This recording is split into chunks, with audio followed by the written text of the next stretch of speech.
আসসালামু আলাইকুম রহমতুল্লাহ। ক্লাস 6 এর আমার ছোট্ট বন্ধুরা তোমরা সবাই কেমন আছো? আশা করি সবাই খুব ভালো আছো।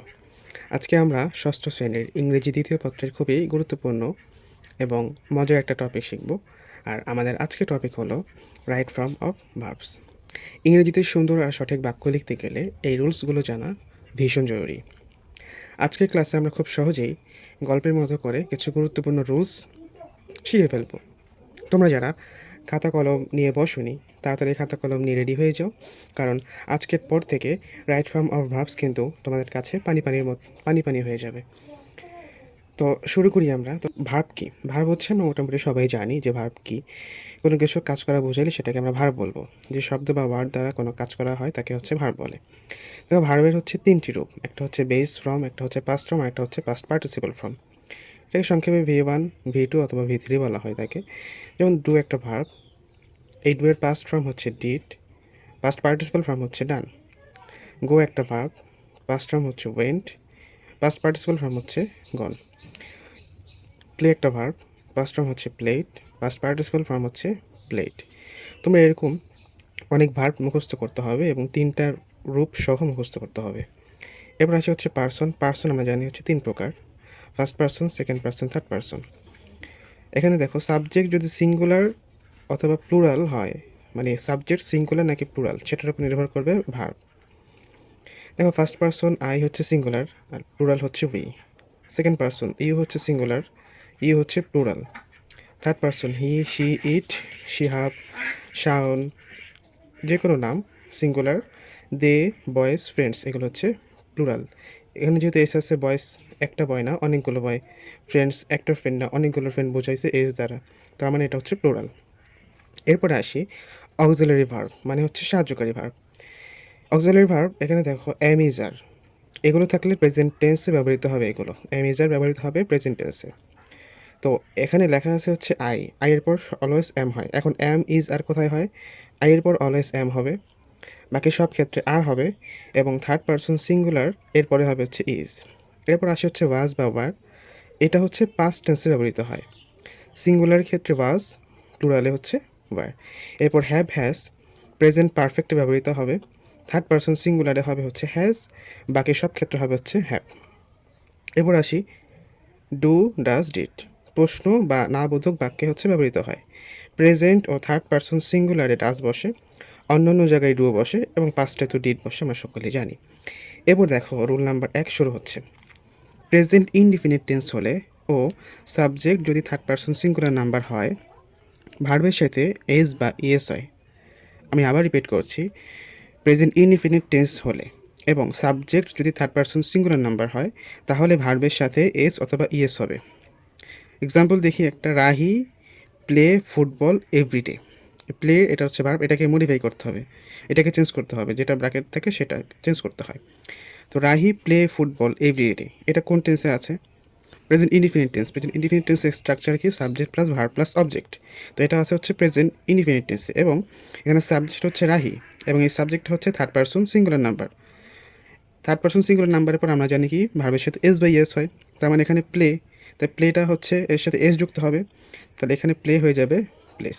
তারপরটা দেখো, দে প্লে ফুটবল এভরিডে, এখানে সাবজেক্ট কোনটা? দে, আর এটা কি থার্ড প্লুরাল কিন্তু। এই দেখো থার্ড পারসন প্লুরাল হচ্ছে দে, আর আমরা রুলসে পড়েছি থার্ড পারসন সিঙ্গুলার নাম্বারের পর হচ্ছে এস বাই এস যুক্ত হয়। দেখো subject third person singular number হলে, প্লুরাল নাম্বার না কিন্তু, সিঙ্গুলার নাম্বারের পর এস বাই এস হয়, তাহলে দে হচ্ছে প্লুরাল, এটার পর এস বাই এস যুক্ত হবে না, তার মানে ভার্ব যেটা আছে সেটাই থাকবে। প্লে আছে, প্লেই আছে। He go to school, he third person singular number, এরপরে ভার্বের সাথে এস বাই এস হবে। গো ছিল, গোস হয়ে গেছে। এরপর দেখো রুলস 2-এ চলে যাব আমরা রুলস 2-তে আসছি। দেখো চিরন্তন সত্য অভ্যাসগত কর্ম বোঝালে প্রেজেন্ট ইনডিফিনিট টেন্স হবে, অর্থাৎ যেটার কোনো চেঞ্জ নাই, যেটা হচ্ছে চিরন্তন সত্য, এমন বাক্যের পর হচ্ছে এমন বাক্য হচ্ছে প্রেজেন্ট ইনডিফিনিট টেন্স হয়ে থাকে। যেমন দেখো উদাহরণ, the sun set in the west, সূর্য পশ্চিমে অস্ত যায়, এটা হচ্ছে চিরন্তন সত্য, এটা কোনো পরিবর্তন হবে না। কাজে এটা এই বাক্য হচ্ছে প্রেজেন্ট ইনডিফিনিট টেন্স। আর আমরা প্রেজেন্ট ইনডিফিনিট টেন্সের স্ট্রাকচার কি? Subject plus verb plus object. Subject verb হচ্ছে সেট, ইন দ্য ওয়েস্ট এটা হচ্ছে অবজেক্ট। আর এই যে সাবজেক্ট ভার্বের কিন্তু প্রেজেন্ট ফর্ম হবে, মূল ভার্বের প্রেজেন্ট ফর্ম হচ্ছে সেট, এটা প্রেজেন্ট ফর্মই হবে। কিন্তু দ্য সান এটা হচ্ছে থার্ড পারসন সিঙ্গুলার নাম্বার, এই কারণে ভার্বের সাথে এস হয়ে গেছে, সেটস হয়ে গেছে। এবার দেখো ওয়াটার ফ্রিজেস অ্যাট ও, এটা হচ্ছে ও হবে, এটা 0 degree Celsius. Water third person singular number, এরপর ফ্রিজ এটার সাথে এস হয়ে গেছে, তাহলে ফ্রিজ ছিল ফ্রিজেস হয়ে গেছে। কেন এসটা যুক্ত হলো? Water third person singular number. এরপর হচ্ছে রুল 3, বাক্যে now, at present, at this moment, right now, nowadays, day by day, continuously ইত্যাদি যদি উল্লেখ থাকে তাহলে ভার্বটি কী হবে? প্রেজেন্ট কন্টিনিউয়াস টেন্স হবে। প্রেজেন্ট কন্টিনিউয়াস টেন্স স্ট্রাকচার কি? সাবজেক্ট প্লাস অ্যামিজার প্লাস ভার্বের সাথে আইএনজি প্লাস অবজেক্ট। এক্সাম্পল দিলে বুঝবা, they play cricket at this moment. এখানে যেহেতু বাক্যে অ্যাট দিস মোমেন্ট আছে, তাহলে আমরা এটা দেখেই বুঝে যাব যে বাক্যটি হচ্ছে প্রেজেন্ট কন্টিনিউয়াস টেন্সে আছে। তাহলে স্ট্রাকচার কি? সাবজেক্ট প্লাস অ্যামিজার প্লাস ভার্বের সাথে আইএনজি। তাহলে সাবজেক্ট, এটার পর হচ্ছে ভার্ব, আর দের পরে অলওয়েজ আর হয়, এবং আর এর পর ভার্বের সাথে আইএনজি, প্লেইং, এ কারণে প্লে ছিল, এ কারণে এটা আর প্লেইং হয়ে গেছে। রুলস 4, বাক্যে just now, already, recently, lately, ever, yet, so far ইত্যাদি থাকলে প্রেজেন্ট পারফেক্ট টেন্স হয়। আর প্রেজেন্ট পারফেক্ট টেন্সের স্ট্রাকচার হচ্ছে সাবজেক্ট প্লাস হ্যাভ বা has plus V3 plus object বা এক্সেট্রা। দেখো example, I receive your email recently. বাক্যে রিসেন্টলি দেখেছো, তার মানে এটা হবে প্রেজেন্ট পারফেক্ট টেন্স। আমরা প্রেজেন্ট পারফেক্ট টেন্সের স্ট্রাকচার জানি, সাবজেক্ট প্লাস হ্যাভ অথবা হ্যাজ প্লাস V3 মানে হচ্ছে মূল ভার্বের পাস্ট পার্টিসিপল ফর্ম প্লাস হচ্ছে অবজেক্ট। তো এখানে সাবজেক্ট আই, এরপরে হ্যাভ হবে, হ্যাভ অথবা হ্যাজ, তারপর V3, তাহলে আই রিসিভ, এটা হবে কি? I have received. কারণ স্ট্রাকচার কি? সাবজেক্ট প্লাস হ্যাভ অথবা হ্যাজ প্লাস V3। তাহলে আই এর পর হ্যাভ হয়, হ্যাভ এবং রিসিভ, এটার V3 হচ্ছে রিসিভড, ইডি যুক্ত হয়ে যাবে, তাহলে রিসিভ হয়ে গেছে হ্যাভ রিসিভড। এরপর রুলস 5, বাক্যে অতীত নির্দেশক শব্দ অনেকগুলো আছে, যেমন দেখো ইয়েস্টারডে, অ্যাগো, লাস্ট নাইট আছে, লাস্ট ডে আছে, last week, last year, once, এগুলো দ্বারা হচ্ছে অতীত বোঝায়। তো এগুলো এগুলো থাকলে হচ্ছে পাস্ট টেন্স হয়, এগুলো থাকলে হচ্ছে পাস্ট টেন্স হবে। পাস্ট টেন্সের স্ট্রাকচার হচ্ছে সাবজেক্ট প্লাস ভার্বের পাস্ট ফর্ম প্লাস অবজেক্ট। যেমন এক্সাম্পল দেখো, I go to school yesterday, I go to school yesterday দেখেই বুঝবা যেটা হচ্ছে পাস্ট টেন্সে আছে। তাহলে এখানে যে ভার্বটা হবে গো, এটা হলো পাস্ট ফর্ম হবে, গো এর পাস্ট ফর্ম হচ্ছে ওয়েন্ট, এই কারণে এখানে ওয়েন্ট হয়ে গেছে। এবার 6 দেখো, বাক্যে ভবিষ্যৎ নির্দেশক কোনো শব্দ, যেমন tomorrow, next week, next month, in future, এগুলো থাকলে হচ্ছে ফিউচার ইনডিফিনিট টেন্স হয়, কারণ এগুলো ভবিষ্যৎ বোঝাচ্ছে। তো ফিউচার ইনডিফিনিট টেন্সের স্ট্রাকচার কি? সাবজেক্ট প্লাস শ্যাল অথবা will plus V1 plus object. Example দেখো, উই গো টু ঢাকা, এটা হচ্ছে we go to Dhaka tomorrow, আগামীকাল ঢাকা যাবো। তো টুমোরো দেখেই বুঝবা যেটা হচ্ছে ফিউচার টেন্স। স্ট্রাকচার কি? সাবজেক্ট প্লাস শ্যাল বা উইল প্লাস V1 মানে মূল ভার্বের প্রেজেন্ট ফর্ম। তাহলে সাবজেক্ট, এরপর হচ্ছে শ্যাল বা উইল হবে, উইল দিই আমরা, আর মূল ভার্বের প্রেজেন্ট ফর্ম গোই হবে, এই কারণে গো হয়ে গেছে উইল গো। রুল 7 দেখো, মডেল অক্সিলারি ভার্ব। আমরা তো সকলে অক্সিলারি ভার্ব চিনি, কিন্তু মডেল অক্সিলারি ভার্ব হচ্ছে এইগুলো, এই যে দেখো, can, could, may, might, shall, will, should, would, must. এই মডেল অক্সিলারি ভার্ব এগুলোর পরে অলওয়েজ V1 অর্থাৎ মূল ভার্বের প্রেজেন্ট ফর্ম হবে। এক্সাম্পল দেখো, you must obey your parents, এই মাস্ট হচ্ছে মডেল ভার্ব, এবং মডেল ভার্বের পর অলওয়েজ কী হবে? V1 হবে, মূল ভার্বের প্রেজেন্ট ফর্ম হবে। তাহলে এটা এখানে অবি আছে, এটা কোনো পরিবর্তন হবে না, অবি থাকবে। পরটা দেখো, ইট মে রেনিং টুডে, মে হচ্ছে একটি মডেল ভার্বের পর মূল ভার্বের প্রেজেন্ট ফর্ম হবে, কিন্তু এখানে তো রেনিং মূল ভার্বের সাথে আইএনজি দেওয়া, তাহলে রেনিংটা হয়ে যাবে রেইন, কারণ কি? মডেল ভার্বের পর হচ্ছে V1 হবে। আমরা রুলস 8-এ চলে যাব, চলে আসছি। দেখো প্রিপোজিশন, অনেকগুলো প্রিপোজিশন আছে, in, on, at, of, for, from, by, with, without, above, এগুলোর পর ভার্বের সাথে কী হবে? আইএনজি হবে। এক্সাম্পল দেখো, he is good at draw picture, এখানে অ্যাট একটা হচ্ছে প্রিপোজিশন, আমরা জানি কি প্রিপোজিশনের পর ভার্বের সাথে আইএনজি হয়, তাহলে ড্র, এই ভার্ব ড্রয়ের সাথে আইএনজি যুক্ত হবে, ড্র হয়ে যাবে ড্রয়িং, তাহলে প্রিপোজিশনের পর ভার্বের সাথে আইএনজি হবে। প্রিপোজিশন এগুলো মুখস্থ রাখতে হবে, in, on, at, of, for, from, by, with, without, above. Preposition আরও আছে, বাট 6-এ হচ্ছে এতগুলো প্রিপোজিশন মনে রাখলেই হবে।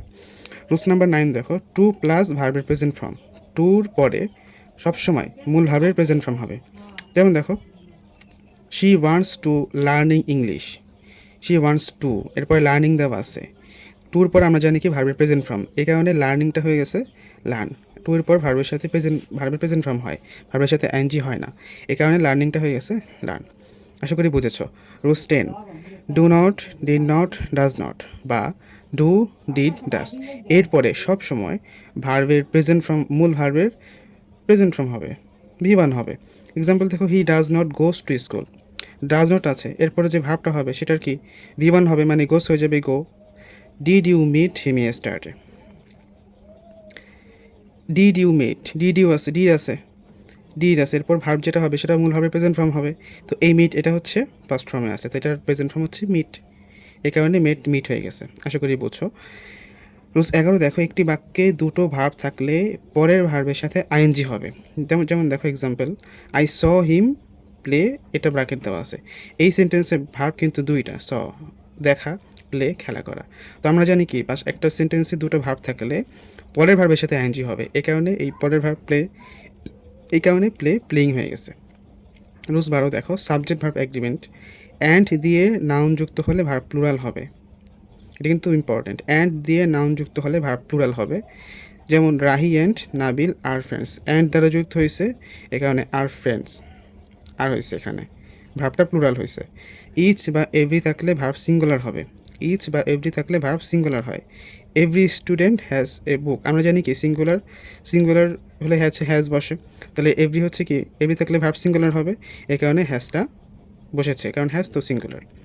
Plural subject, plural verb, the books এটা প্লুরাল, এরপর প্লুরাল সাবজেক্ট, এটা প্লুরাল সাবজেক্ট আর এটা হচ্ছে প্লুরাল ভার্ব। দ্য বুকসের পর আর হচ্ছে আর বসে।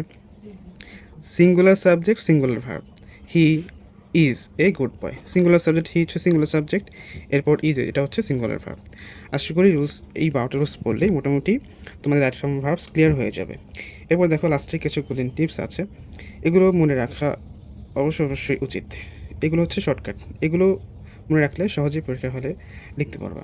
দেখো এগুলো কী বলছে, প্রথমটা বাক্যে ইয়েস্টারডে অ্যাগো লাস্ট থাকলে পাস্ট ফর্ম হবে, শর্টকাট আর কি। বাক্যে নাও অ্যাট প্রেজেন্ট থাকলে এম ইজার প্লাস ভার্বের সাথে আইএনজি হবে। Modal verb can, could, May, must এগুলোর সাথে V1 হবে, মানে প্রেজেন্ট ফর্ম, ভার্বের প্রেজেন্ট ফর্ম হবে।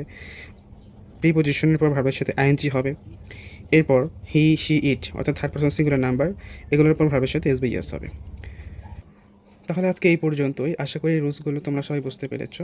খাতার এই নোটগুলো তোমরা সুন্দর করে তুলে নিও, বাসায় বারবার প্র্যাকটিস করিও। সবাই ভালো থাকো, সুস্থ থেকো, দেখা হচ্ছে পরের ক্লাসে। আল্লাহ হাফেজ।